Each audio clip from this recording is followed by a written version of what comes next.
अरे बहू रानी तो सारा सारा दिन कमरे में बंद रहती है, कोई काम भी नहीं। मैं तो बोर हो जाती हूँ, क्या करूँ। तभी मीना की सहेली रीना उससे मिलने आती है। अरे मेरे घर का भी यही हाल है, बेटा ऑफिस और बहू कमरे में बंद, समय काटे नहीं कटता। लेकिन अब सच मानो तो वक्त ही नहीं है कि वक्त से रोटी भी खा लूं। अरे बहन, मुझे भी बता दे कौन सा जादू चलाया है।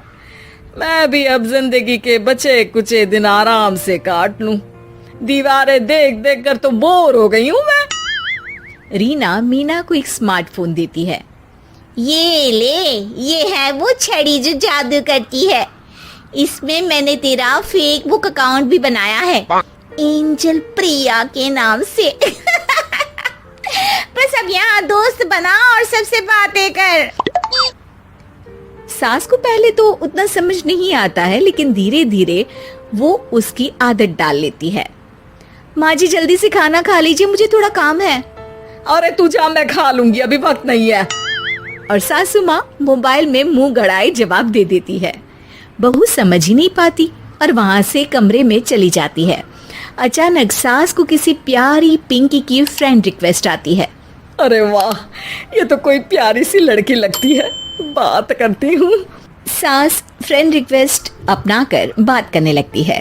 अब क्या था, सास सारा दिन उस सहेली से बात करती, अपनी कहती, उसकी सुनती।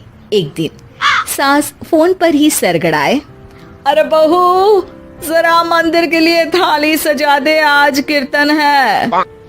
बहू फोन पर किसी को मैसेज टाइप करते कहती है। माँ जी क्या है, अब मुझे क्या पता कि आपको कौन कौन से भगवान की पूजा करनी होती है। तभी सास के पास कोई मैसेज आता है। अच्छा अच्छा ठीक है, रहने दे, मैं ही कर लूंगी। अब मैंने मना थोड़ी ना किया है, कर देती हूँ मैं। अब मैंने भी बोला ना कि थोड़ी देर में बात करती हूँ, तो मैं ही कर लेती हूँ, तू जा अपने कमरे में। बहू वहां से चली जाती है।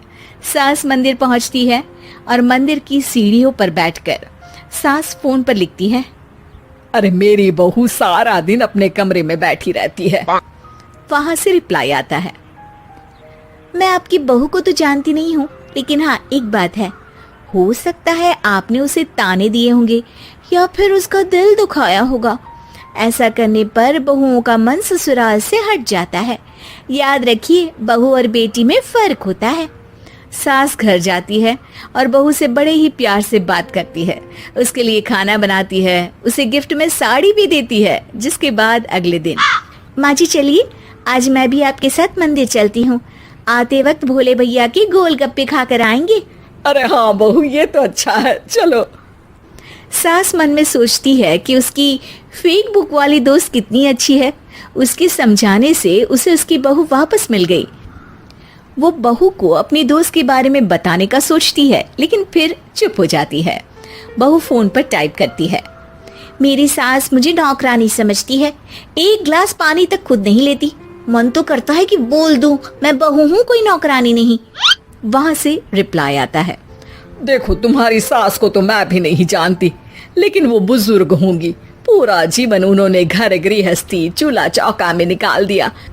और फिर तुम ये भी मत भूलो कि जिस पति पर तुमको इतना गर्व है, उसे भी शिक्षा उन्होंने ही दी है।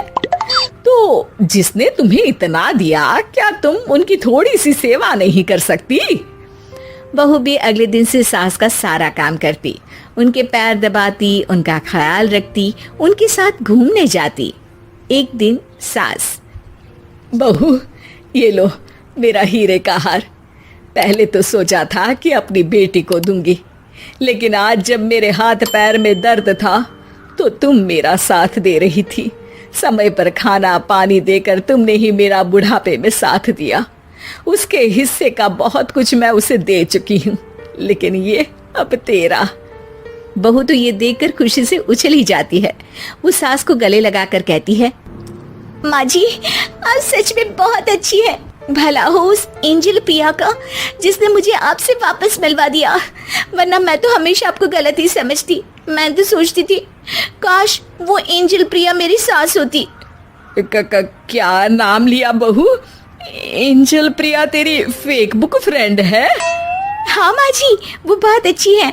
उन्होंने ही मुझे बताया कि सास की कीमत क्या होती है। अरे बहू, कहीं तू प्यारी पिंकी तो नहीं? जी माँ जी, मैं ही हूँ प्यारी पिंकी। क्यों? सास बहू को गले लगाकर कहती है। मैं भी यही सोचती थी कि काश प्यारी पिंकी मेरी बहू होती। शुक्रिया बहू। सासू माँ, शुक्रिया तो हम दोनों को फेसबुक और सोशल मीडिया का करना चाहिए, जिसने हम दोनों को एक दूसरे से दिल से मिला दिया। अब तक दोनों को समझ आ गया था कि जो खुशी वो बाहर ढूंढ रहे थे, सच में तो वो उनके घर में ही थी।